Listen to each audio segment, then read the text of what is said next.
toma del niño y el cuidado de su familia. El doctor Quiroga amablemente se ofreció para darnos la charla, así que, bueno, lo escuchamos. Mucho.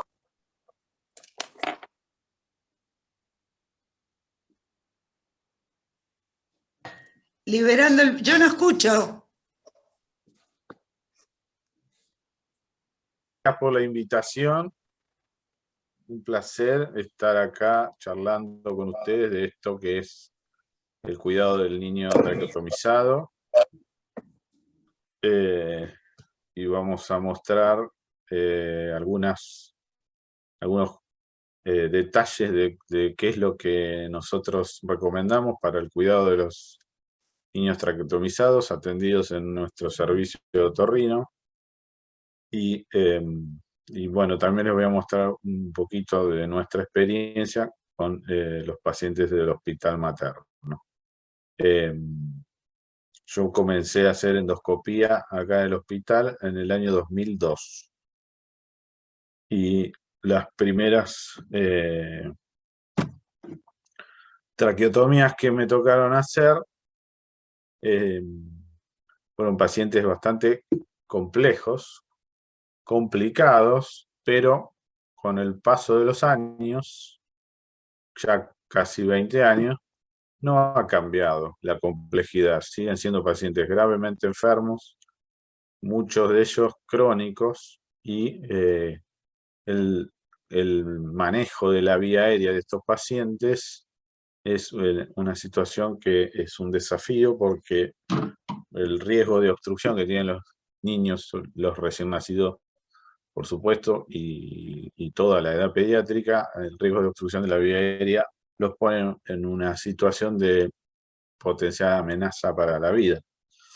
Así que es importante el manejo, dentro de lo que es el manejo de la obstrucción de la vía aérea, todos los médicos que utilizamos como pediatras, como neonatólogos, el saber ventilar a un paciente con máscara, el saber intubar a un paciente obstruido,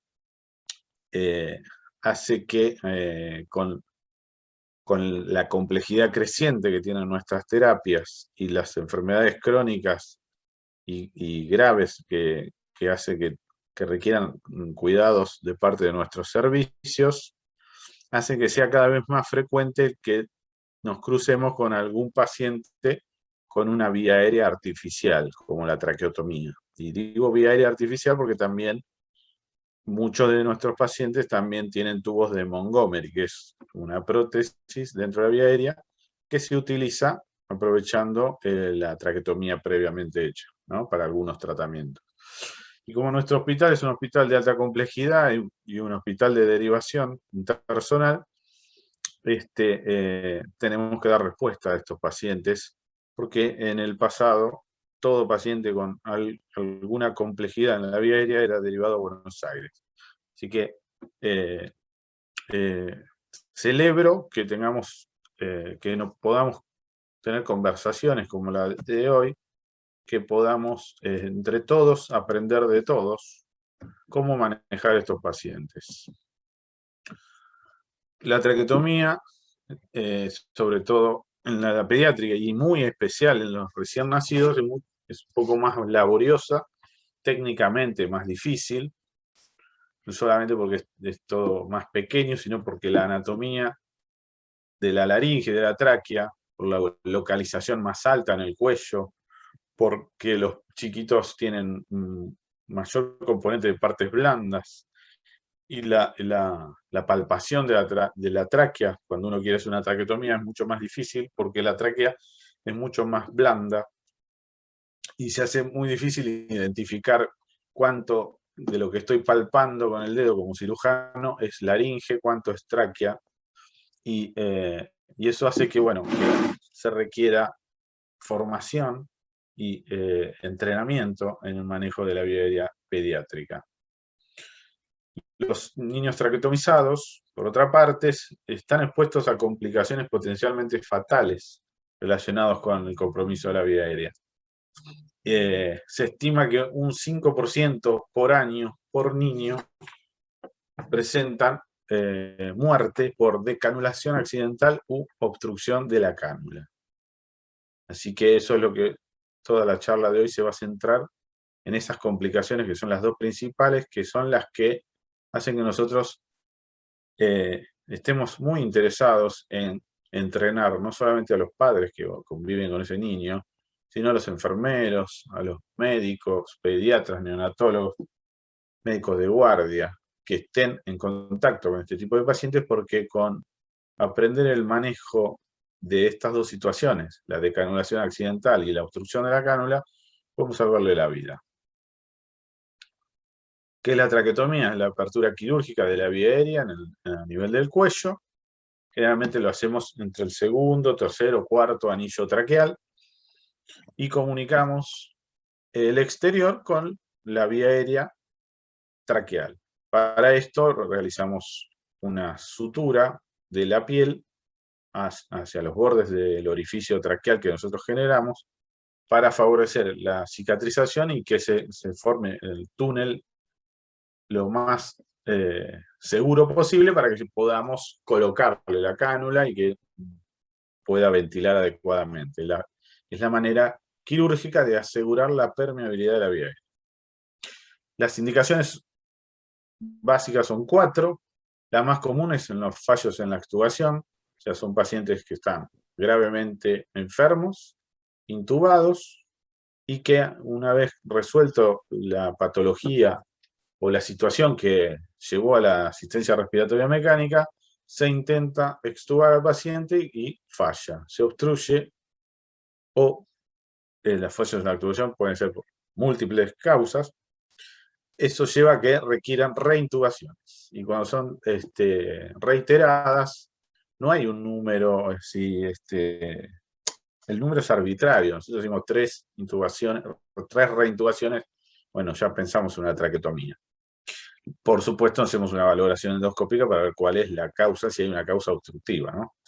El segundo ítem es la asistencia respiratoria mecánica prolongada, que es el paciente que generalmente son cuadros neurológicos, pero hay de todo tipo, enfermedad pulmonar crónica, o posoperatorios complejos, complicados, que uno presupone que va a requerir ventilación mecánica prolongada, por tiempo prolongado. Entonces se realiza la traqueotomía en esta situación. La otra, que es bastante frecuente, y más en nuestro hospital, por esto de que tenemos un número de partos y nacimientos muy alto y somos centro de derivación, que es la obstrucción severa de la vía aérea superior. Que después yo les voy a mostrar cuáles son las más frecuentes, pero es un grupo heterogéneo de patologías en la cual la ventilación está alterada por una lesión o una situación o malformación congénita, también adquirida, que genera obstrucción de la vía aérea y requiere asegurar la permeabilidad de la vía aérea con una traqueotomía. Y por último, la menos frecuente, pero no menos importante, como dice el dicho, la toaleta respiratoria en pacientes con broncoaspiración crónica o recurrente, para asegurar el manejo de las secreciones en un paciente que está ventilado mecánicamente y que se presupone que también la broncoaspiración va a generar enfermedad pulmonar severa, y como medida coadyuvante a todo el tratamiento que recibe, le indicamos la traqueotomía. Acá voy a poner un ejemplo. Este es un bebito de 2 meses con dificultad respiratoria. Había estado intubado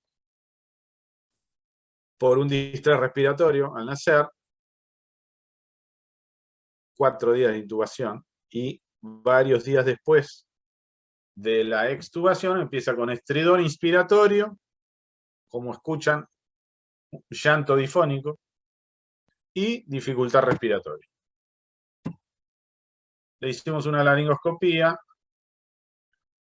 y lo que vemos es este es un laringoscopio de comisura que está abriendo las cuerdas vocales. Ahí está separando las cuerdas, y ahora con la cámara me voy a acercar a la región subglótica, Esto que se ve acá a los costados son las cuerdas vocales, y acá en la región subglótica esta lesión cicatrizal que es producto de un daño laríngeo por el tubo endotraqueal. Este es un motivo de, a veces, fallos en la extubación. Lo que pasa es que si el paciente está intubado, enseguida no se forma una cicatriz para generar esa obstrucción. Este paciente se obstruyó aproximadamente 10 días después de haber sido obstrubado. Entonces, este paciente lo considero más una obstrucción de la vía aérea más que un fallo en la extubación, ¿sí? Tiene una obstrucción por una estenosis subglótica adquirida. ¿Me escuchan? Este es otro, un chico más grande, que se extubó, tuvo, si mal no recuerdo, un traumatismo de cráneo, estuvo ventilado, y 48 horas después de la extubación comenzó con estridor inspiratorio y dificultad respiratoria. Ahí lo estamos durmiendo para hacer la evaluación endoscópica, y lo que vimos es que también tiene una lesión por intubación. Esto que ven acá son las cuerdas vocales. ¿Se ve el mouse? Sí. Bien, Sí, estoy se ve. señalando las cuerdas vocales muy edematosas, pero con fibrina. Esto blanco es fibrina. Lo que ha ocurrido aquí es que se ha producido una ulceración en la mucosa de las cuerdas vocales y en la pared posterior del cartílago cricoides, y el organismo, con el cuadro inflamatorio que esto genera, deposita fibrina como para formar la cicatriz. Cuando llegue a madurar, esto va a generar una estenosis glótica y subglótica. Glótica porque las cuerdas vocales están lastimadas. Pero acá tuvimos la ventaja que el paciente comenzó con síntomas enseguida. Entonces, este paciente con poco tratamiento yo puedo evitarle la traqueotomía. Yo le retiro esta fibrina que tiene ahí, lo puedo permeabilizar y no necesita una traqueotomía. Esa es la tendencia actual. Cuando hay lesiones por intubación, se trata de precozmente hacer un tratamiento, que puede ser una dilatación o con una pinza retirar esos restos de fibrina, para evitar que desarrollen posteriormente una estenosis. Entonces, primer motivo de traqueotomía, y el más común, los fallos en la extubación. Entonces, a nosotros nos avisan, este chiquito ya lo intentamos extubar varias veces, no se pudo, se tuvo que reintubar. Entonces, ¿qué hacemos? Una evaluación endoscópica. Lo llevamos a quirófano, ponemos un laringoscopio rígido, está retirándose el tubo endotraqueal, y van a ver el intenso edema, el eritema que tiene. Estas son las cuerdas vocales, esta es la pared posterior del cricoides. ¿Ven estas manchas blancas? Esto es fibrina. Esto se llama úlcera de contacto, y es la lesión típica provocada por la intubación. Esto, si nosotros no hacemos nada, va a generar una estenosis subglótica. Por eso, si este paciente requiere seguir ventilado o se obstruye, como el segundo caso que mostré recién en el video, le hacemos la traqueotomía para dejar la laringe en reposo y que pueda evitar desarrollar una estenosis. Y si la desarrolla, le evitamos la obstrucción que le va a generar. Después vamos a tener tiempo con el paciente con la traqueotomía y con su vía aérea segura. Después vamos a poder dilatarlo las veces que haga falta, operarlo, pero con la traqueotomía nosotros primero aseguramos la vía aérea y segundo detenemos el daño que le está generando el tubo. Esto es una fotos que muestran cómo es el daño, cómo es la progresión. Desde que me colocan un tubo acá a la izquierda de arriba, tengo una laringe bien eritematosa, congestiva, y sobre el tubo, ven, esto que estoy señalando son granulomas que están sobre las cuerdas vocales. Donde hace de cúbito al tubo, en la cara posterior y adelante las cuerdas vocales, se ulcera la mucosa, se produce inflamación, se deposita fibrina. Si el niño sigue intubado, los granulomas se forman ya a las 48 horas. Si el niño sigue intubado, se forma esto en el medio y arriba, esta es la úlcera de contacto, lo que mostramos recién. Se empieza a engrosar las cuerdas vocales aún más y se empieza a perder el relieve. Acá a la derecha y arriba ya las cuerdas vocales ni las veo, está todo edematizado, ¿sí? Este es el hueco que deja el tubo. Y después, abajo a la izquierda, esta es la región subglótica llena de fibrina. Esto ya va por el 7º día.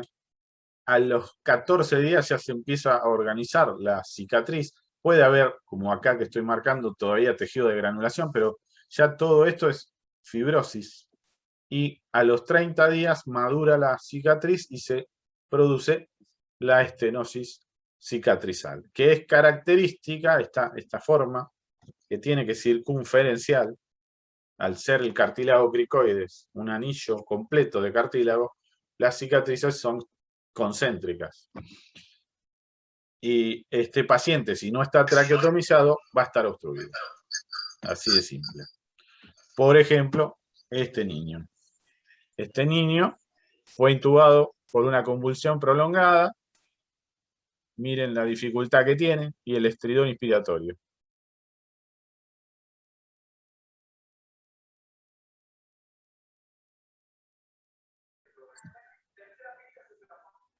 Bien. El tiraje supraesternal, intercostal, el estridor inspiratorio.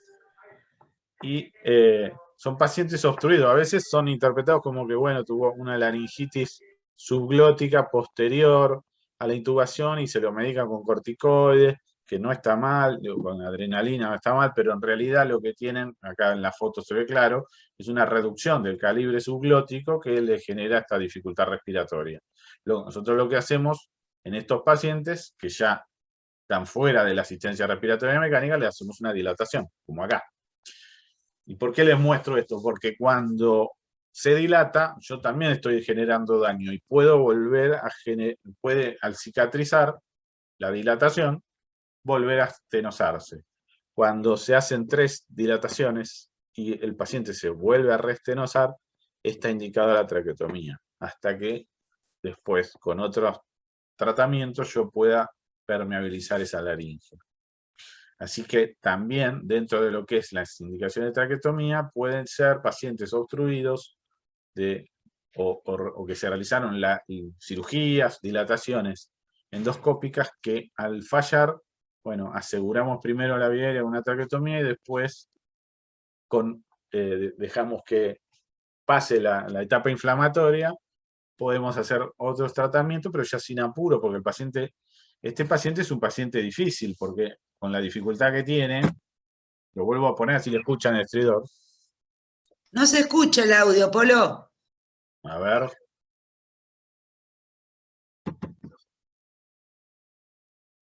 Esperá que le busco más volumen. Voy a ver si estoy bajo yo de volumen acá. Ahí va.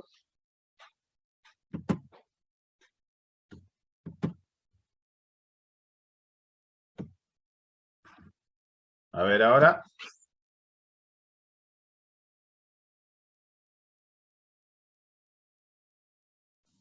No.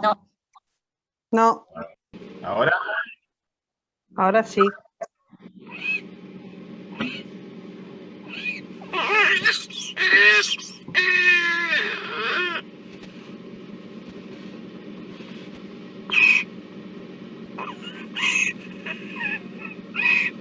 Decía que esto es paciente difícil porque te tocan la guardia y uno, por supuesto, le va a indicar tratamiento médico y también está tentado a intubarlo. La intubación de una estenosis subglótica no solamente va a ser difícil, sino que puede ser imposible. Y entonces el intentar intubar una laringe estrecha le voy a generar más edema y se va a obstruir del todo. Por eso es una patología que me interesa mostrarla, porque con tantos niños intubados, tanto en la terapia como en la neo que tenemos, no es raro que aparezca uno en la guardia que fue intubado y a entre la semana y los 15 días, de los 7 y los 14 días de post-extubación, se puede presentar con esta sintomatología, con este tipo de obstrucción. Polo, perdón, por lo que dijiste, la mayoría de los pacientes intubados entonces hacen un granuloma, ¿sí o sí? No, vos te referís a que a las 48 horas ya se forma el granuloma, pero no en todos los intubados. El 5% de los pacientes intubados hacen lesiones por intubación. Ah, ok. ¿Sí? Lo que sucede, es lo que estaba contando, es la progresión de la lesión. Empieza con el decúbito, se ulcera, a las 48 horas tenés granuloma, a los 7 días ya la fibrina llega a su máximo, después se empieza a organizar la cicatriz a los 14, y a los 28 ya madura y ya llega hasta, incluso puede cerrar completamente la lesión. Sigo. Asistencia respiratoria mecánica prolongada. ¿Para qué le hacemos la traquetomía? Porque como va a seguir ventilado, va a favorecer el weaning, va a evitar la molestia que genera el tubo endotraqueal, las reintubaciones repetidas, el cambio de tubo, va a favorecer la aspiración de las secreciones, va a necesitar menos sedación, se va a recuperar mejor después de ser extubado.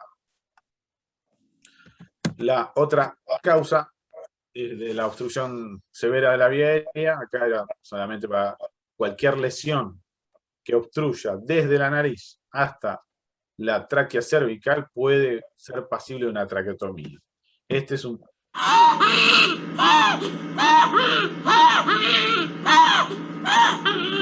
con un estridor desde el primer día de vida.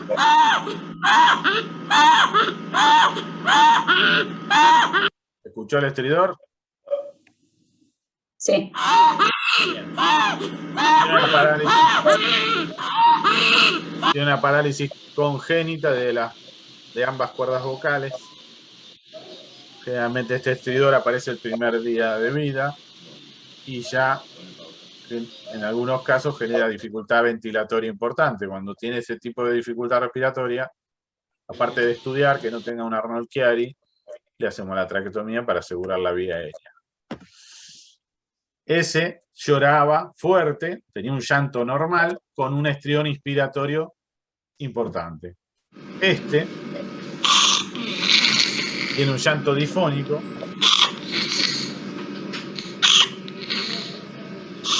con estridor inspiratorio.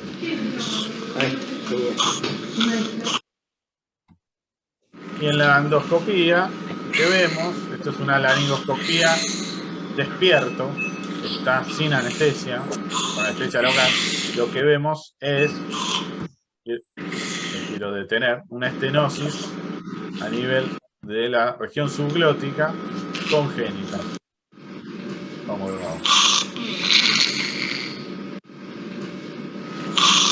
Las estenosis congénitas,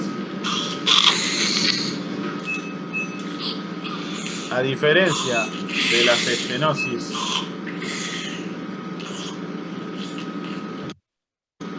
no lo quiero frenar, pero no sé si se vio bien la imagen ahí. Entre las cuerdas vocales por debajo, la luz está muy estrecha.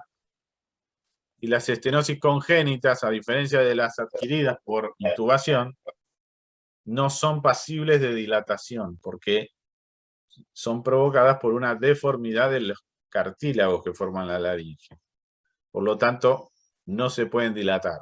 Por eso van a requerir una cirugía laringea. Y hasta entonces podemos hacer una traqueotomía como para permeabilizar la luz de la vía aérea y poder planificar tranquilo cuál es la reparación quirúrgica que le vamos a hacer. Ahora hay una tendencia en tratar de hacer la cirugía de laringe de entrada, o sin hacer traqueotomía, y dejarlo intubado una semana al paciente y después intentar la extubación. Eso también es factible. Pero bueno, les muestro esto porque van a ver a muchos que están traqueotomizados por este diagnóstico. Esto es para mostrar cómo se ve una región subglótica normal comparado con esta otra. Estas es las cuerdas vocales, la comisura posterior, esta es la región subglótica, acá vamos a ver la tráquea, los anillos traqueales, la pared inferior es la pared posterior de la tráquea, está el bronquiofuente derecho, la carina y el bronquiofuente izquierdo. Van a ver cómo se abomba la pared posterior, acá, cada vez que inspira, acá. Eso es porque la pared posterior de la tráquea es muscular. Y esto es el mismo pacientito de recién, viéndolo bajo anestesia, de cerca, lo estrecha que está su laringe. Estas son las cuerdas vocales y esta es la estrechez. El aire se nota que es muy finito porque este paciente, a pesar de esta estrechez, estaba ventilando espontáneamente. Pero, insisto, estos son pacientes difíciles de intubar o imposibles a veces. A veces nos ha pasado de tener que traqueotomizarlo mientras el anestesiólogo lo ventila con máscara. Porque intentar una intubación puede ser una intubación fallida y con un resultado muy adverso. Bueno, y estos son otros diagnósticos que también, la mayoría, salvo este que es blanco y negro, la mayoría son pacientes de nuestro hospital. El chiquitín de acá arriba que estoy marcando con el mouse es una asociación Charge, que tenía atresia de Coanas bilateral, por eso tiene esos dos tubitos puestos en la nariz, porque este bebé se operó de la atresia coana, pero seguía con dificultad respiratoria. Acá en la foto se nota el tiraje que tenía cuello corto además, tenía oreja de implantación baja, bueno, era sindrómico, y a pesar de la cirugía de Coanas se tuvo que traqueotomizar, porque hacía apneas obstructivas. A la izquierda y al medio vemos una tomografía de una estenosis congénita de la abertura piriforme.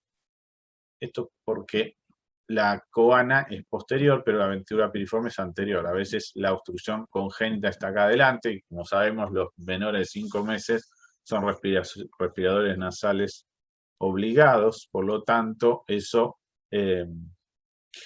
obliga a permeabilizar la vía aérea en esa etapa, ¿no? En la etapa neonatal, que a veces requiere intubación y si no es factible la cirugía, tenemos que permeabilizarla. Gracias a Dios son cada vez menos los que se traqueotomizan por estas patologías, pero bueno, este chiquito además tenía una hidrocefalia congénita por una toxoplasmosis congénita, por lo tanto era un paciente con una alteración neurológica, entonces a veces se superponen las cosas. Esta es la imagen de frente de la estenosis de la abertura piriforme, que como dice el nombre es piriforme, pero acá no tiene forma de pera. Está estrecha acá las paredes y es difícil de diagnosticar porque se manifiesta, si no tiene una obstrucción severa, se manifiesta como un resfrío prolongado en un recién nacido.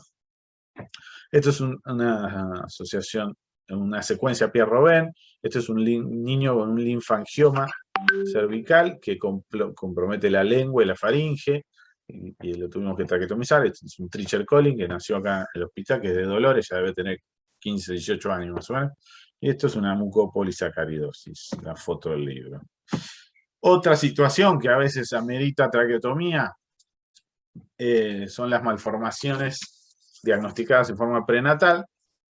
Esto es un teratoma cervical, esto es otro linfangioma, que a veces hay que hacer la traqueotomía exit en el momento del nacimiento, antes de cortar el cordón, se hace la laringoscopía, si se puede intubar, se intuba, y después prosigue el parto o la cesárea, y en algunos casos es necesario hacer la traqueotomía antes de ligar el cordón. Son casos que este paciente es marplatense, el de la imagen de acá, este también, este nació en el materno, por suerte tenía la vía aérea bien, no hizo falta ni traqueotomía ni intubación. Y también hay patología adquirida, que no está dentro de lo que es neo. No sé si la charla para neo o neo y pediatría, yo por las dudas traje imágenes que, bueno, las quemaduras de la vía aérea, la macroglosia, la micrognatia, este chico tuvo una fractura de maxilar y además tuvo tan mala suerte que hizo una osteomielitis y quedó con una retracción miren la pera donde la tiene y dónde está el labio superior. Este chiquito hace apneas obstructivas y además es imposible intubarlo por boca. Entonces, a veces hay situaciones que ameritan una traqueotomía y no son las más clásicas, ¿no? La de asistencia respiratoria mecánica. Por eso a veces van a ver que hay pacientes que están traqueotomizados, pero nunca estuvieron ventilados mecánicamente. O sea que no solamente la traqueotomía es para el ventilado mecánicamente, sino también para aquellas situaciones de obstrucción o que no puedo manejar la vía aérea, o a veces ante cirugías grandes de tumores y cervicales o mediastinales que requieren asegurar la vía aérea con una traqueotomía. Este es un chiquito que se quemó con agua caliente, hizo tomó del pico de la tetera y se quemó, hizo una epiglotitis térmica. Esto es un chiquito que tuvo un síndrome inhalatorio, una quemadura en un incendio, y esta es la tráquea, intensamente edematosa, y esto es un quiste de base de la lengua en un bebito que, esto es para mostrar que a veces, si no es factible la cirugía o la cirugía fracasa, nos aseguramos la vía aérea con una traqueotomía. Este es otro pacientito. Este de ustedes, la verdad que no me acuerdo ni el apellido ni cuál era la causa. Estuvo ventilado.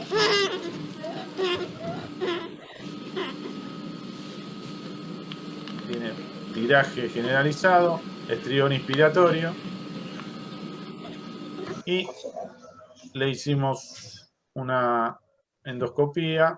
Tiene una estenosis subglótica adquirida. ¿Ven? Que es chiquitito el orificio por donde ventila. Y le pudimos hacer una dilatación. Y aquí se ve cómo quedó después de la dilatación.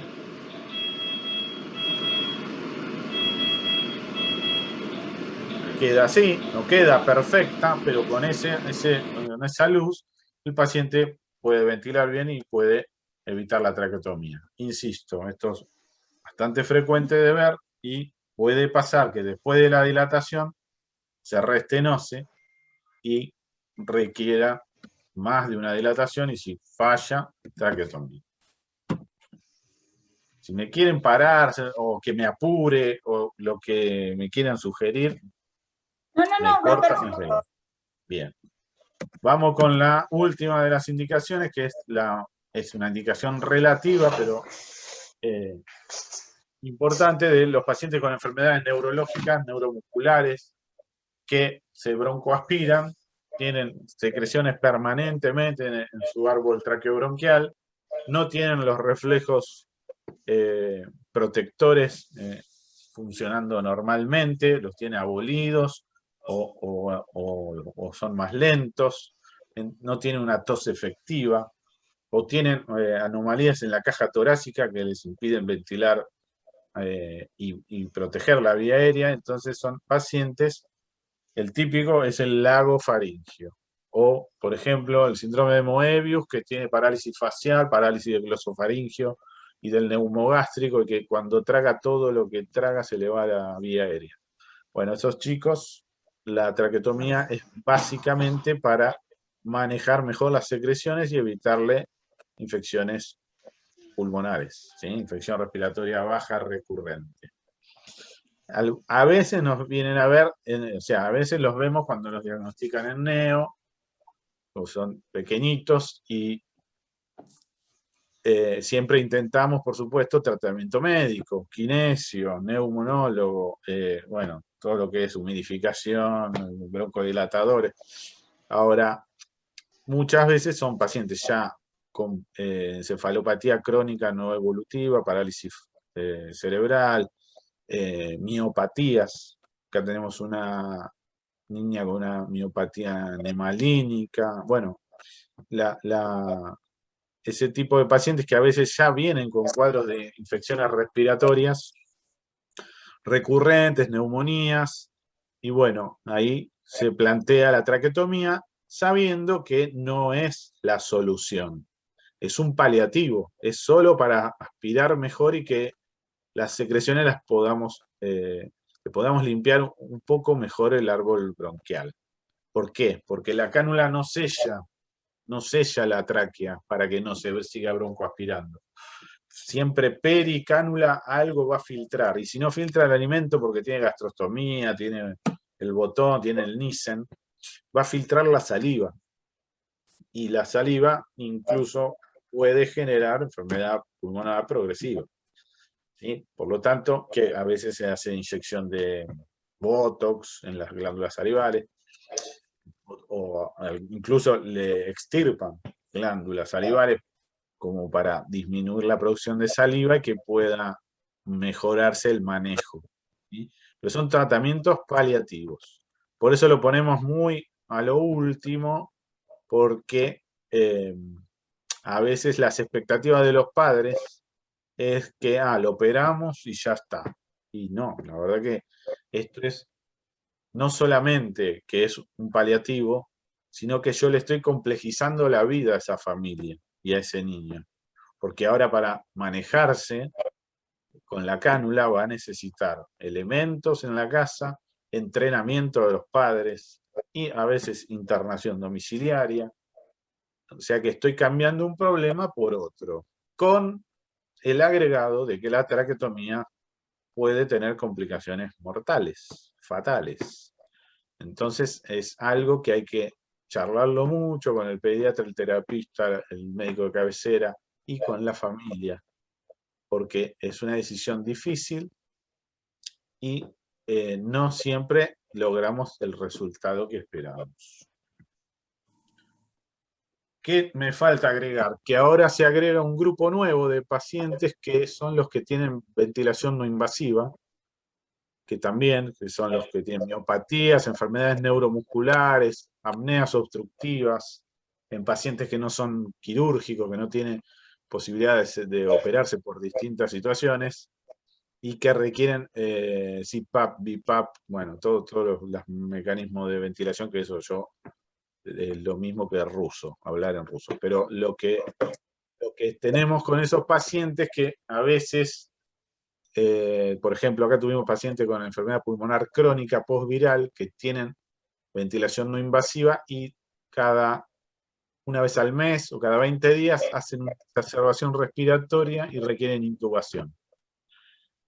Se ventila mecánicamente o incluso a veces le ponen el tubo en T nada más, 2 o 3 días mejoran y vuelven a la ventilación no invasiva. Bueno, cuando estas necesidades de intubación se están haciendo frecuentes, se plantea la traqueotomía y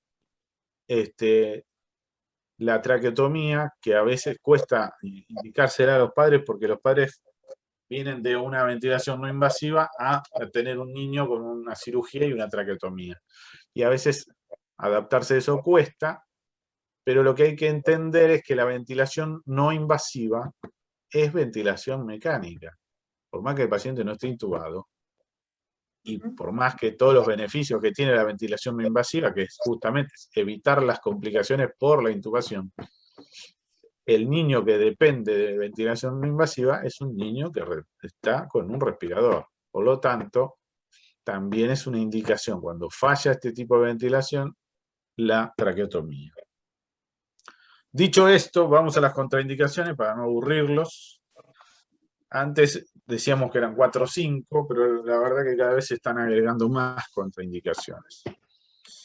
Ahora con el tema COVID, también está el dilema de cuándo lo hacemos o cuánto hay que esperar. En cuanto a ventilación mecánica prolongada, ¿cuánto es? Bueno, cuando en pediatría no hay una fecha así que se haya consensuado, siempre cuando estamos cerca de las 2 semanas de ventilación mecánica se presupone que va a requerir seguir, se la va pensando o se la indica, pero con el COVID la La cantidad de días de ventilación más o menos se trasladó a entre 21 días y un mes, que es lo que tendríamos que esperar en caso de un COVID, ¿no?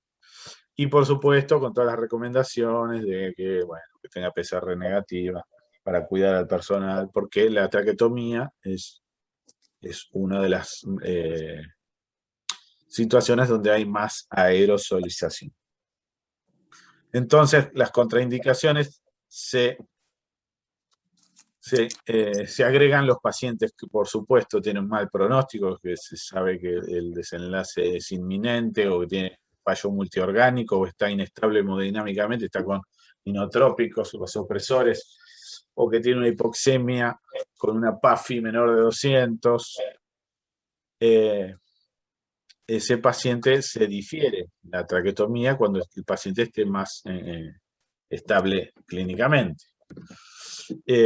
Después, lo que siempre les vamos a preguntar nosotros cuando nos pidan hacer una traqueotomía es con qué presión inspiratoria se está manejando ese paciente, porque más allá de los 30 centímetros de agua, va a ser difícil mantener la ventilación porque va a fugar el aire por el ostoma traqueal. Excepto que usemos una cánula con balón. Y las cánulas con balón siempre tratamos de no usarlas por las lesiones que genera a nivel de la tráquea. Genera estenosis traqueales muy complejas, muy difíciles de resolver, y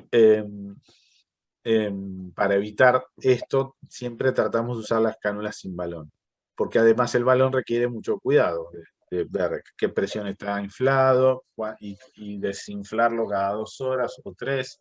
Entonces, pero bueno, hay pacientes en situaciones muy especiales que no hay manera de ventilar al paciente y bueno, le ponemos una con balón.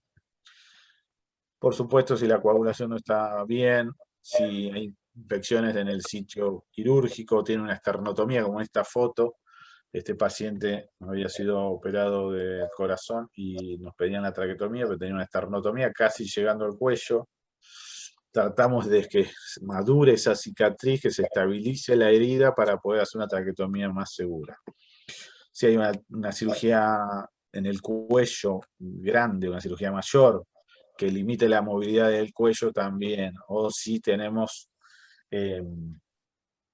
papilomatosis laringea, porque el HPV, que es el causante de la papilomatosis, suele migrar hacia el ostoma traqueal, pero también hacia la tráquea distal y a los bronquios, y eso convierte al paciente en un paciente de mal pronóstico. Entonces, la papilomatosis laringea, que produce obstrucción laringea, no es una indicación de traqueotomía, se trata con cirugía laringea. Y cuando me refiero a lesiones en el sitio quirúrgico, este es chiquito, se quemó en un incendio y tenía el cuello acá, ya está con la traqueotomía hecha, como la ven, pero estuvimos esperando a que le hagan los injertos y que se desinflame y epitelice, porque esto era carne viva, y de ahí a la sepsis y al mediastino no hay mucha distancia. Entonces tratamos de que la zona que vamos a cortar para hacer la traqueotomía esté lo más sana y libre de infección posible. ¿Cómo hacemos la traqueotomía? Primero, siempre una endoscopía. Hacemos una valoración endoscópica para ver si hay alguna lesión obstructiva, para ver cómo está la laringe por haber estado intubado, pero también para ver si no hay alguna compresión a nivel traqueal que también constituye una contraindicación que después se los voy a mostrar. Bueno, al paciente lo ponemos en hiperextensión, le ponemos un rodillo debajo de los hombros para rectificar la vía aérea, lo fijamos a la camilla con la perita, con cinta para tenerlo bien hiperextendido. Después, bueno, palpamos, identificamos los reparos anatómicos. Este es un bebé recién nacido y este es un niño más grande, que para que vean que las posiciones son más o menos iguales. Palpamos acá, está marcado con fibra, bueno, para para los fines de la presentación. Acá esto es el hueso hioides, acá estaría el cartílago cricoides, acá la tráquea y esto es el esternón. Nosotros hacemos la incisión entre el esternón y el cricoides, más o menos a la mitad, ¿sí? Tratamos siempre de hacerla lejos del cartílago cricoide. Cortamos la piel y empezamos a hacer la divulsión, vamos levantando los planos, aponeurosis, músculos infraioideos, otra aponeurosis, grasa, músculo, a veces aparece la glándula tiroides y tratamos de esquivarla para no tener que seccionar el istmo tiroideo, porque ahí pasan las arterias tiroides y el sangrado suele ser muy profuso.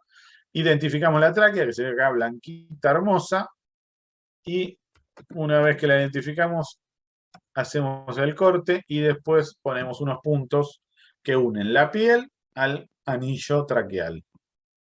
Y esos puntos me van a servir para que cuando le tenga que hacer el cambio de cánula, tracciono de esos puntos y el ostoma se abre. Entonces, acá en la foto no se aprecia, pero esto que estamos haciendo debe tener 5 milímetros de diámetro el orificio, o sea que es pequeñito realmente.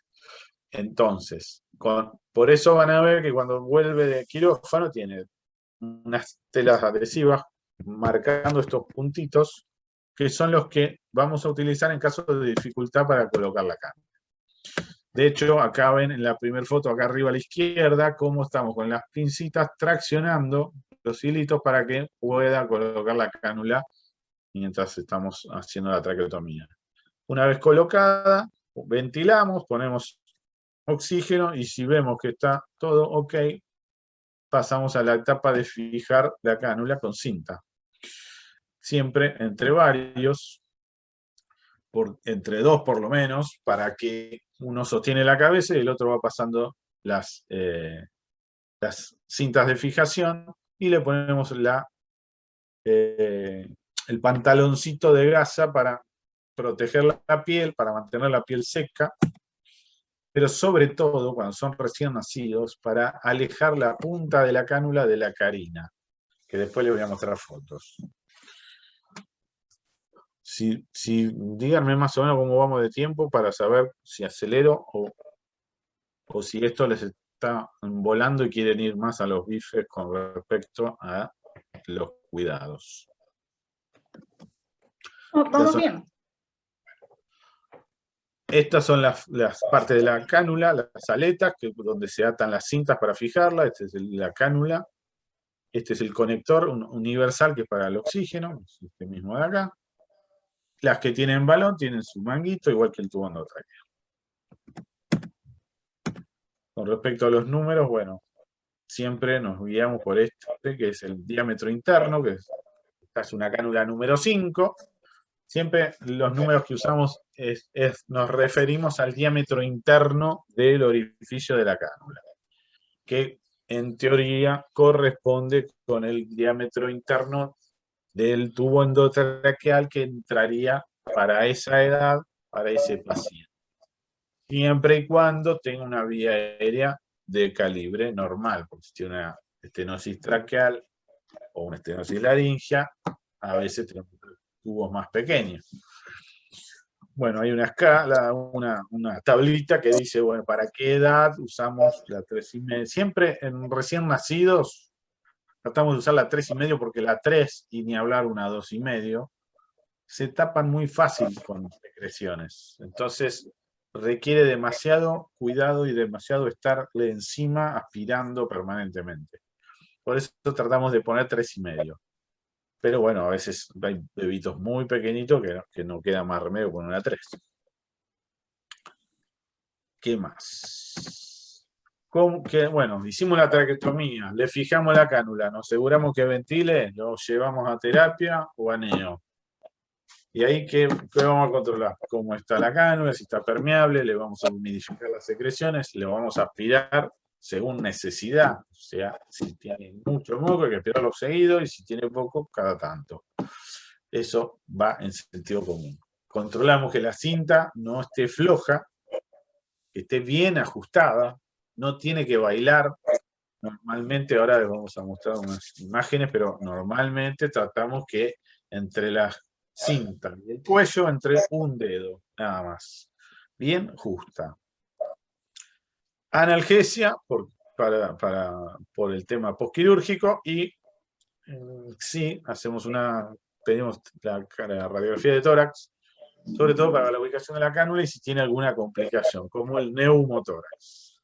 Acá se ve esta radiografía, no sé si la ven bien, como la cánula está justo por encima de la bifurcación traqueal. La verdad que para mi gusto está demasiado cerca. Tendría que estar un poquito más alejado, ¿sí? Que haya 2 o 3 centímetros de distancia de la carina, ¿sí? Sobre todo porque cuando el niño se mueva, flexione la cabeza, la cánula se mueve, no está quietita. ¿Qué más? Bueno, siempre nosotros vamos a machacar con que tenga una cánula de repuesto, de recambio en la cabecera de la cama, de la cuna, que tenga un tubo endotraqueal del mismo tamaño o un tamaño menor al que tiene en la cánula, por si se decanula y necesito solucionar eso rápidamente. No le tocamos la cánula por 7 días desde que hago la traqueotomía, para que cicatrice todos los planos que yo separé para hacer la traqueotomía, se peguen, vayan cicatrizando y se forme el túnel adecuadamente. Entonces, el próximo cambio, más o menos una semana después, se va a poder hacer sin dificultad y sin complicaciones. Evitamos manipular la cánula innecesariamente. No le cambio la gasa cada rato. Por supuesto, si está sucia se puede cambiar. No le cambio la cinta. La dejo como vino de quirófano hasta que le haga el primer cambio. ¿Por qué? Porque en los primeros 7 días es donde se producen las complicaciones más graves. Y ahora voy a mostrar el porqué de todo eso. Y esto de que se llega a decanular, lo colocamos en hiperextensión, bueno, eso lo vamos a repasar ahora con el tema de los cuidados. ¿Por qué aspiramos las secreciones? Esta cánula la saqué hace más o menos 20 días de un pacientito de terapia intermedia. Le tocaba el entrenamiento con la familia, le hice el recambio y gracias a Dios esta cánula es transparente, entonces yo puedo ver qué tiene adentro. Las que son blancas o celestes no ves cómo está adentro, salvo que mire o la rectifiques y mires por el agujerito, no se ve. Bueno, esta me vino al pelo para explicar por qué hay que humidificar y aspirar. Tenía todo ese pegote de moco adentro y estaba la más pancha la nena. Por lo tanto, por dentro algo de luz tiene, pero esto, con un poco de aumento de secreciones, se obstruye. Por eso hay que aspirar según necesidad y tratar de humidificar. En algunos lugares dice que no es necesario instilar solución fisiológica rutinariamente.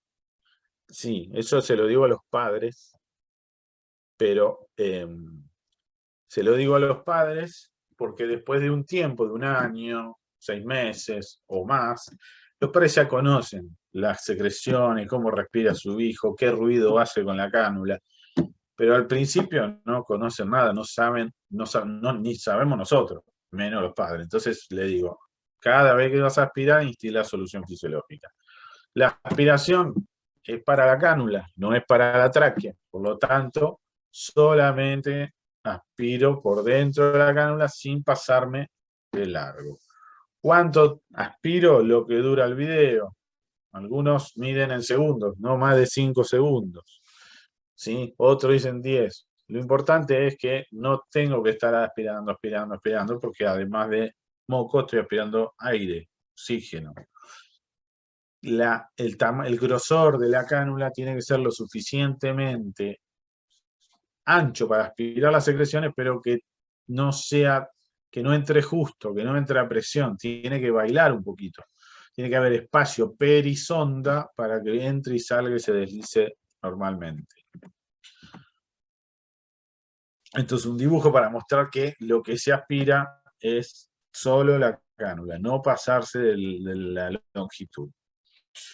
También hay una historia con que entra la sonda, no tapo el agujerito, como acá se ve, y cuando voy a aspirar aprieto y saco. Bueno, la verdad es que cuando el paciente está obstruido, tiene un montón de secreciones, no voy a perder tiempo en, a ver, destapé, no, entro aspirando, ¿sí?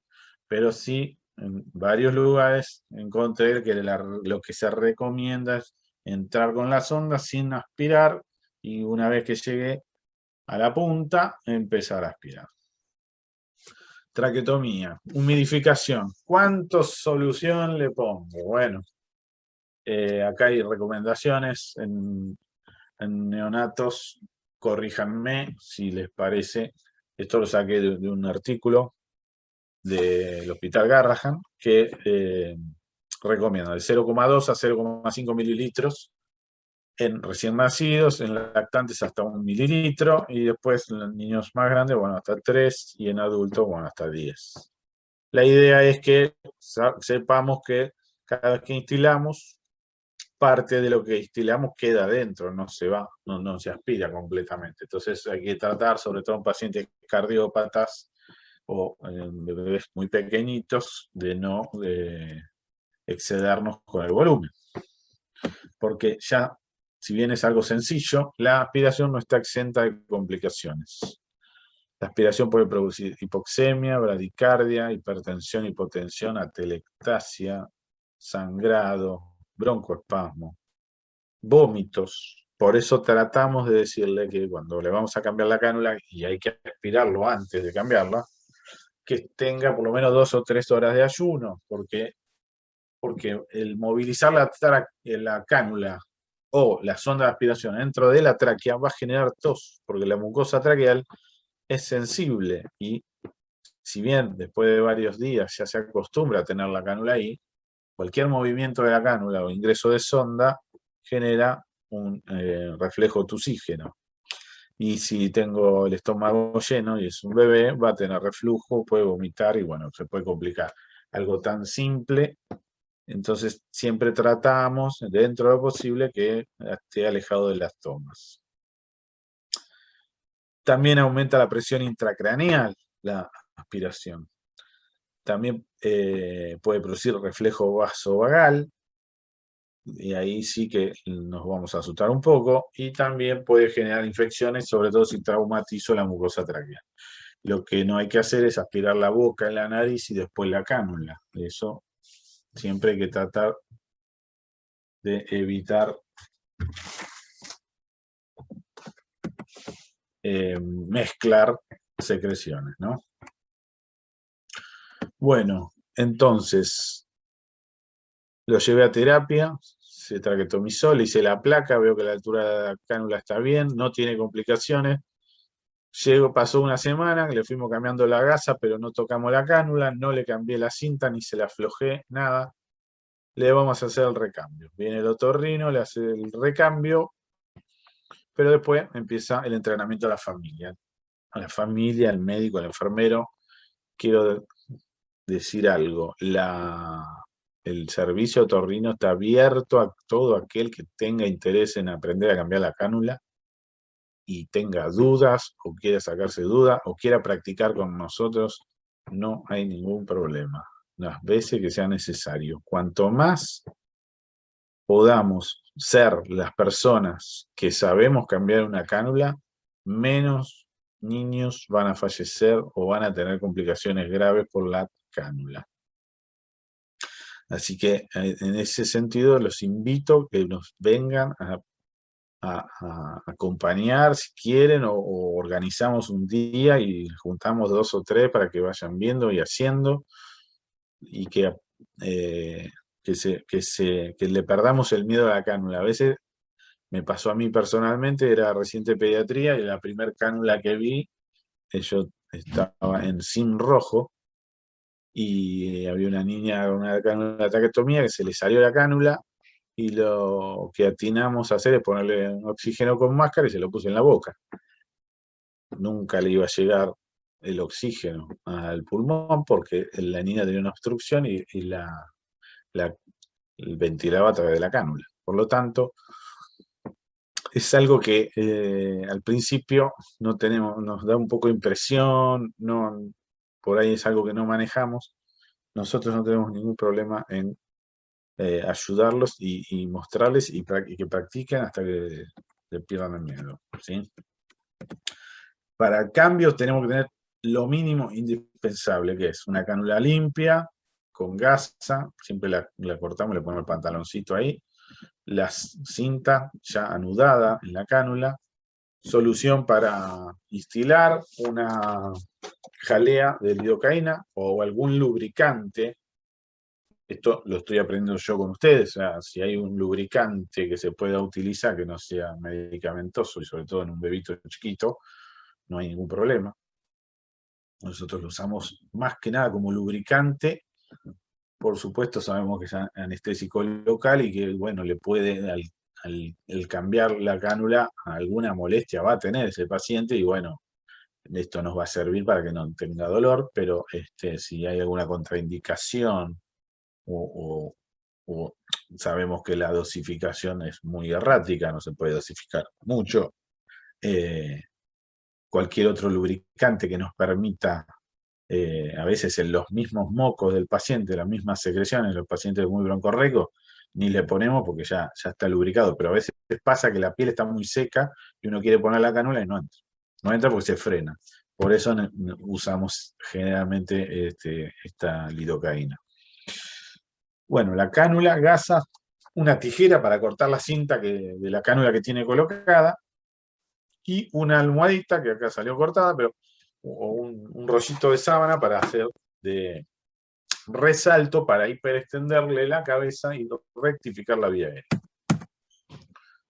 Esto es como preparo la cánula, que lo voy a pasar. Bueno, ¿cómo lo ponemos? Recuerden siempre esto. Aún en la urgencia tenemos que hacer esto. O sea, agarro una sábana, una almohada, lo que tenga a mano y le hiperextiendo, lo coloco debajo de los hombros, hiperextiendo. Y sujeto, como se ve acá en la foto, la pera, luxándole la mandíbula para hiperextender el cuello y que los tomas se abra bien, y le sujeto las manos, porque si es un bebito chiquito va a ser fácil, pero un niño más grande vamos a necesitar ayuda. ¿Por qué? Porque va a manotear, no le va a gustar, se va a querer zafar, y este momento en el cambio de cánula, ya sea porque la estoy haciendo de rutina, o porque se decanuló y estoy queriendo recanularlo rápido, necesito hacerlo con la mayor seguridad posible. Por eso el ayudante, el que sujeta, es tan importante como el que va a poner la cánula. Siempre tratamos de hacer todo lo posible con la cánula atada, todo lo que tengo que hacer previo. Entonces, no lo corto, porque siempre hay una tendencia que agarramos la tijera y la cortamos. No, primero limpio la piel, lo lubrico. Yo veo que le estaba poniendo Pervinox y me van a echar del hospital por el tema de la tiroides y todo, ¿no? Pero bueno, esto es viejo, de 2006.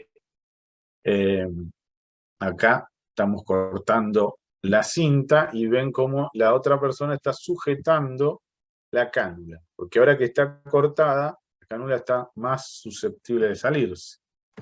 Y una vez que le corto la cinta, la paso por alrededor del cuello. Este paciente divino que no tenía hipotonía, entonces no se enojaba demasiado. Pero a veces se mueven mucho y es más complicado. Bueno, ahí ya tenemos la cinta lista como para cambiar la cánula. Y la cánula, como tiene su curvita, la ponemos, se los toma, la ponemos con las dos manos, como ven acá hay una mano y otra mano sujetando cada una de las alas, y la colocamos con la gasa ya puesta. Así después con la cánula atada no tengo que andar poniendo la gasa, que es bastante incómodo. Acá van a ver cómo es la maniobra. Es rápida, sin hacer fuerza. Nunca hay que hacer fuerza. y entra fácil. Y una vez que la coloco, me fijo, ¿está ventilando bien? ¿Está rosado? ¿Satura bien? ¿Excursiona bien el tórax? Si quiero, lo puedo ocultar. ¿Oculto? Bien, perfecto. Bueno, quiere decir que estoy en vía aérea. Entonces, ¿ahora qué hago? Lo puedo sentar para atarla o lo ato acostado. Lo importante es que no suelto la cánula, como está acá esta mamá, sujetando la cánula hasta que esté fijada, porque ahí termina todo, con la fijación. ¿Y cómo hago? Y bueno, lo ajusto con ayuda, alguien pone un dedo, el otro hace el nudo por encima, y no tiene que entrar más de un dedo entre la cinta y el cuello. Eso me da a mí más seguridad para que no se decanule, que es lo que queremos evitar, ¿no? Bueno, después, esto lo paso rápido para no aburrirlos mucho. Estos son los accesorios, son los humidificadores pasivos o filtros. Nosotros acá normalmente decimos filtro, que lo que hacen es atrapar humedad y temperatura. Aerocámaras que vienen ya para hacer sobre la cánula. Las válvulas fonatorias, eso es cuando tenemos una vía aérea normal, no tengo una estenosis laríngea. Porque esta válvula permite la inspiración, pero al exhalar se cierra y entonces pericánula, alrededor de la cánula el aire sube hacia la laringe y ayuda a que emita algo de sonido. Pero si tiene una estrechez a nivel de la laringe antes de llegar a las cuerdas vocales, no sirve. Por eso no es una indicación para todos los pacientes, son para pacientes seleccionados. Si el paciente es hipotónico, tiene enfermedad pulmonar crónica, paciente neurológico, no le indicamos porque le genera más complicaciones que soluciones. Bueno, el aspirador eléctrico, un aspirador manual. Eso es todo lo que los padres tienen que tener en sus casas, además de todas las cánulas de repuesto, tubo endotraqueal, etc. ¿Y por qué tenemos que saber de esto? Porque los pacientes se complican. Las complicaciones en lo que es traqueotomía se clasifican en intraoperatorias o perioperatorias, que es desde que se hace la traqueotomía hasta las primeras 24 horas. Después las complicaciones inmediatas, que son los primeros 7 días después de la traqueotomía, y las complicaciones tardías, que son más allá de los 7 días. ¿Y cuáles son las complicaciones inmediatas más importantes? La decanulación accidental y desconexión del respirador. Y en segundo lugar, la obstrucción de la cara por moco o coágulo de sangre. Esas dos son las más importantes. Por supuesto, la falsa vía es el intento de colocar una cánula y no puedo y hago fuerza, y la cánula entra, pero no está en la tráquea. Entra y queda en un plano que puede ser un plano muscular. El paciente no va a ventilar y va a generar presiones inspiratorias que van a generar fuga de aire, porque se va a comportar, como yo le estoy cerrando el estómago con la cánula, pero la cánula no está en la tráquea, se comporta como si se hubiera roto la tráquea. Entonces empieza a fugar aire y queda en los espacios aponeuróticos y empieza a difundir al mediastino, al tórax, al cuello, y hace un enfisema subcutáneo, neumotórax bilateral, neumomediastino. Bueno, es un cuadro catastrófico que puede provocar la muerte. Así que, y esto lo viví en carne propia, porque le puse la cánula a un chiquito que estábamos entrenando, y la madre me pregunta, ¿qué? Tiene un globito abajo de la pera, ¿qué es? Y yo no me daba cuenta, y ese globito empezó a crecer, a crecer, a crecer, de tal manera que toda la cabeza, todo el tórax y el abdomen con enfisema subcutáneo en minutos. Así que lo tuvimos que llevar de urgencia al quirófano a rehacer la traqueotomía. Es una situación catastrófica. Bueno, después, si tiene un sangrado, puede tener una parálisis de cuerdas vocales porque el nervio recurrente pasa pegado a la tráquea y durante la cirugía se puede lesionar. Puede haber una perforación de la pared posterior, que es muscular, de la tráquea, y genera una fístula traqueosofágica. Se puede provocar una atelectasia, ahora les voy a mostrar, o lesiones por la cinta de fijación. Ahora les voy a mostrar ejemplos. Esta cánula, lo que se ve acá es como una V corta. Bueno, el ostoma normalmente es un círculo. Acá hay una V corta porque se produjo una dehiscencia, se le abrió la herida. Y esto ocurrió a los 3-4 días de traquetomizado. Esta es una radiografía de tórax donde se ve la cánula traqueotomía en el centro ahí.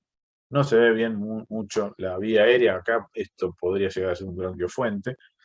Pero sí veo aire, mucho aire por acá, mucho aire abajo en las axilas, alrededor de la parrilla costal. Bueno, hizo una falsa vía y un enfisema subcutáneo que gracias a Dios no generó un neumotórax, o por lo menos acá no lo veo. Este paciente se operó en la clínica Pueyrredón. Le hago una traqueotomía, me llaman a las 48 horas más o menos, que había hecho una atelectasia masiva del pulmón izquierdo y que hipoventilaba. Entonces veo la cánula que está bastante cerca de la bifurcación traqueal y cuando lo voy a ver al niño estaba sin la gasa. ¿Sí? Entonces, esto fue que el extremo de la cánula tocaba la carina, se tapó con secreciones el pulmón izquierdo, y lo único que hicimos, que es, aparte de kinesiarlo, le puse la gasa, perdón, le puse la gasa, retiré la cánula de la carina, se kinesió y no hizo falta ni broncoscopía, ni hacer lavado bronquial. Por eso es muy importante examinar, aparte de auscultar al paciente, controlarlo, ver la radiografía y fijarse que a veces le dejamos la gasa, no porque se nos ocurrió ponerle un montón, sino que porque las cánulas tienen una longitud universal, pero en el momento que hacemos la traqueotomía, depende de cómo viene la cirugía o cómo tiene el cuello o qué dificultad tuvimos, no podemos elegir perfectamente el sitio donde vamos a introducir la cánula. Entonces, a veces la tenemos que hacer un poquito más abajo y puede pasar que la cánula le quede muy justa. Entonces, por eso le ponemos bastante gasa, que es para mantenerla alejada de la carina, para que no toque en la bifurcación traqueal. Con respecto a la decanulación accidental, vuelvo a hacer un parate. Si me quieren preguntar algo, me preguntan. Hay que tener cuidado con los pequeños, los lactantes, los chicos pequeñitos, con cuello corto o gorditos, con mucha papada, o cuando tienen la cánula muy floja, o a veces tienen una cinta para atarla que no es adecuada, tiene que ser de tela. Ahora hay unos collarines que son de una tela especial con velcro, pero muchas veces, si son sobre todo lactantes, quedan muy... la cinta, como que sobra mucha cinta y la parte gruesa del velcro se mete en las orejitas y es difícil fijarla. Antes yo me enojaba porque iba a la terapia de nuestro hospital y tenían las cánulas atadas ¿vieron los barbijos que se atan, que tienen todas las 4 puntas que son como de papel? Bueno, con ese papel fijaban la cánula, o sea que el riesgo de canulación era enorme. Bueno, tanto machacar, ahora veo que les ponen cinta de cinta hilera, o sea, de tela, que es para que no se decanulen. A veces movemos excesivamente o en forma brusca la cánula, o lo damos vuelta al paciente, o el mismo paciente manotea y se decanula. ¿Cuál es el problema? O a veces dicen, no, mirá, esta cánula no va, vamos a ponerle otra, y todavía no pasó la semana de la traqueotomía. Entonces, ahí me estoy arriesgando que haya una falsa vía cuando la intente colocar. Si tengo la suerte que entró bien, listo, no pasa nada. Pero si tengo dificultades, puedo yo, con mi manipulación, generar una complicación. También, si es un paciente, esto es cuando se refiere a una traquetomía hecha reciente, pero a veces esto también puede ocurrir en un paciente que ya está traquetomizado hace mucho. O sea que la falsa vía no necesariamente es en el paciente recién operado. Puede ocurrir, y de hecho nos ocurrió a nosotros, en pacientes que llevaban 3 años de traquetomía. Por eso el hecho de la decanulación es algo importante, porque no es lo mismo que se decanule el paciente de la izquierda, que tiene un ostoma enorme, y que te animás a poner la cánula hasta con los ojos cerrados, que el de la derecha. Miren qué ostoma que tiene. Entonces, paciente con un ostoma estrecho, con obesidad, miren ese cuello, no tiene casi cuello. Este otro es un síndrome genético, Mansonino, lo conocen. Cuello corto, papada. O este, que tiene un linfangioma cervical acá a la izquierda. Y miren la cánula, está como si estuviera a 45 grados de la línea media. ¿Por qué? Porque cuando hicimos la traquetomía, el linfangioma llegaba hasta la línea media. Fue una traquetomía difícil. Entonces, son pacientes que los que tienen cuello corto, los gorditos, o los que tienen alguna distorsión en la anatomía, que puede ser muy difícil o imposible la recanulación. Por eso, un paciente que los padres dicen, y las últimas veces que cambié la cánula me costó. O me asusté, no pude, tuve que hacer fuerza, le salió sangre, me vine a la guardia. Y se le decanula, estemos alertas, porque eso puede generar que si yo me empecino en querer poner la cánula, puedo yo generar la complicación. Y esto no es una sensación, como dice Crónica. Esto es cierto, ¿sí? Este paciente mío, le fuimos a cambiar la cánula y tenía una estenosis del ostoma importante, y así todo con las medidas que nosotros usamos, que ya se las voy a explicar, hizo un neumotórax, enfisema subcutáneo, pasó a terapia y gracias a Dios sobrevivió, y después le tuvimos que hacer una cirugía para rehacer el ostoma, para agrandárselo, porque la estrechez, tenía una cicatriz queloide en el ostoma que le estrechaba el orificio por donde ingresa la cánula. Entonces, ¿qué hago si se me decanula un paciente? Primero, ver el ABC. No sé si ahora el ABC sigue, cuando yo era joven era el ABC, pero ahora capaz que son ABC, D, H, J. Pero bueno, ¿qué es? ¿Cómo está el paciente? ¿Está rosado? ¿Ventila? ¿Está eupneico? ¿Satura bien? Bueno, una cosa es, se decanuló, pero está asintomático. Buenísimo. Ese, tranquilo, porque hay tiempo. Ese no apura, no nos volvamos locos. La dificultad está en el que tiene dificultad respiratoria, y ni que hablar el que entró en paro, hizo un paro respiratorio, ¿sí? Entonces, ¿qué tengo que hacer? Lo pongo en hiperextensión, como vimos en la foto. Rollo de sábana o almohada, algo debajo de los hombros, que levante bien los hombros, que la cabeza se encuentre en hiperextensión. Le aplico oxígeno al 100% con lo que tenga y a través de lo que sea. Por supuesto, si tiene un ostoma, se lo acerco al ostoma, porque ventila por ahí principalmente. No olvidemos que el motivo de la traquetomía puede ser diverso, entonces puede tener una obstrucción por encima, y por más que le ponga, como me pasó a mí, cuando era residente de pediatría, que le puse la máscara en la boca, nunca iba a ventilar mejor, no le servía de nada ese oxígeno, ¿sí? Entonces, ¿tiene un ostoma? Se lo acercás al ostoma. Y en el peor de los casos, se lo ponemos en la boca, ¿sí? ¿Por qué? Porque hay algunos traqueotomizados que algo de luz tienen y pueden ventilar algo por boca. Bueno, hasta que alguien venga y nos ayude a colocar la cánula.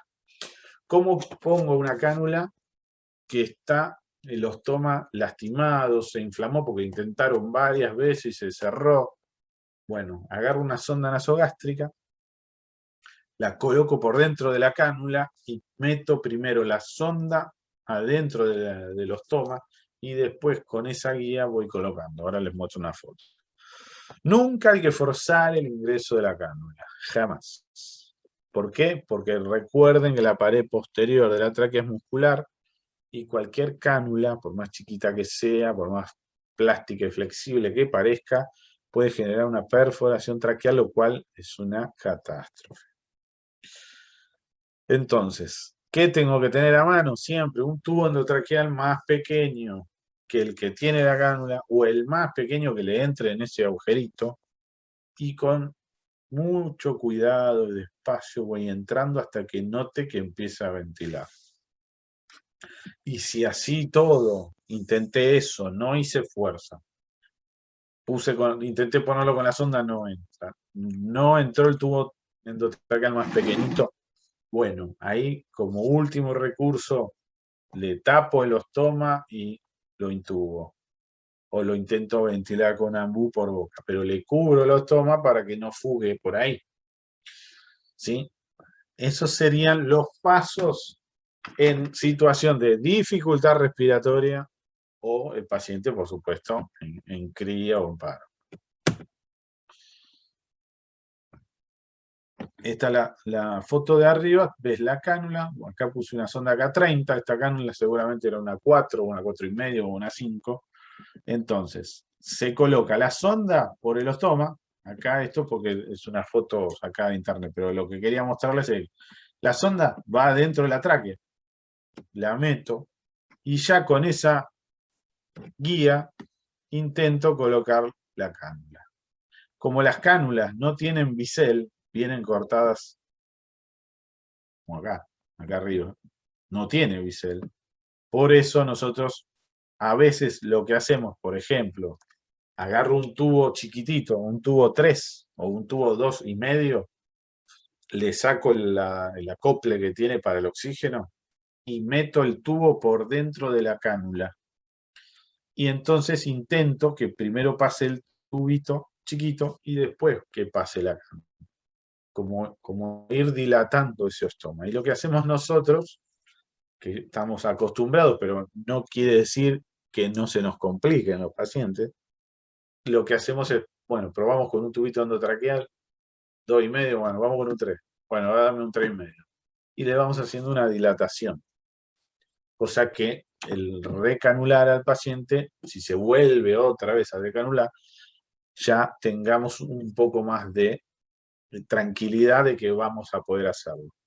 Y muchas veces estos pacientes que ya se decanularon y tuvieron dificultad, si no vemos que no fue un error en la técnica, porque a veces los padres por ahí la cancherean y no lo hiperextienden.